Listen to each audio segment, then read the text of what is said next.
Milenial itu antitesa orang tua mereka sendiri karena sistem yang ada saat ini menguntungkan semua orang tua atau generasi di atas mereka dan membuat milenial ingin mempunyai solusi ekonomi mereka sendiri. Sistem ekonomi milenial itu apa? Sharing, cashless, digital, dan rating comment. Mereka melawan hampir di semua lini sehingga Mas Yusuf Hadi pernah mengatakan milenial itu kill everything, membunuh semuanya. Apa yang dibunuh? Yang dibunuh adalah generasi di atasnya dan mereka menganggap apa yang digunakan generasi di atasnya tidak cool, tidak keren. Buktinya, industri sabun batangan turun terus 10 tahun terakhir di mana milenial itu menggunakan sabun cair. Industri bir turun hingga 60% dibanding 15 tahun yang lalu di masa jayanya minuman bir karena milenial tidak ngebir, bahkan milenial tidak mabok. Olahraga golf itu dianggap mainan generasi tua, nggak cool. Buktinya golf viewer atau penonton golf itu turun hingga 25% dibanding masa jayanya 5 tahun yang lalu. Kredit card, milenial nggak pakai, mereka pakai digital money, e-money. Milenial itu tidak heboh belanja barang seperti generasi di atasnya yang suka nyetok. Mereka lebih instan, seperlunya dan senang dengan pengalaman. Kaum milenial itu sangat praktis, bahkan milenial itu membunuh kantor tempat kerja, membunuh dunia properti karena mereka menunda membeli properti, bahkan menunda nikah, bukan menunda pacaran mah mereka seneng. Secara ekonomi, milenial mempengaruhi 40% ekonomi dunia saat ini dan 5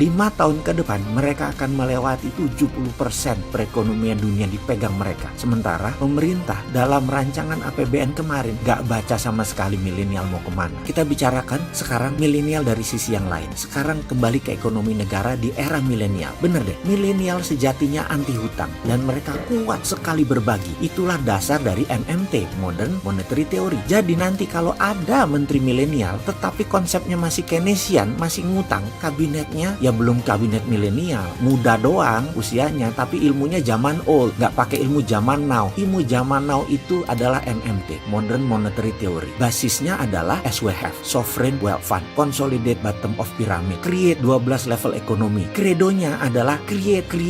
Itu adalah kredonya kaum milenial yang menggunakan MMT. Akan banyak perubahan ke depan karena penciptaan yang dilakukan dengan MMT, salah satunya misalnya baterai. Ini melawan hegemoni BBM. Secara singkat nih ya, kita mundur sebentar. Dunia ini terbagi dua kelompok besar, petahana atau incumbent. Mereka semua disponsori oleh perusahaan fosil oil, minyak bumi dan batu bara. Banyak negara dibuat bergantung dengan minyak bumi. Mereka masih mau berkuasa sampai 25 tahun ke depan, kalau perlu sampai 50 tahun ke depan. Sementara sisa dunia sudah mulai melawan, seperti kaum milenial, yaitu mereka anti plastik, pro lingkungan, anti batu bara. Kalau pemerintah Indonesia saat ini masih melindungi batu bara, masih pakai minyak bumi, masih pakai IMF, ditambah obor lagi. Kalau milenial yang MMT tidak, mereka pro baterai, anti plastik, pro printing money, pro project creation. Tapi belum bisa dilakukan karena incumbent gak bisa move on pejabat-pejabatnya. Masih kekunci IMF, masih kekunci sama obor Cina. Mesin Cina yang haus batu bara masih di nomor 1 kan. Kasian ya kaum milenial mesti nunggu lagi, kirain sudah bisa sekarang.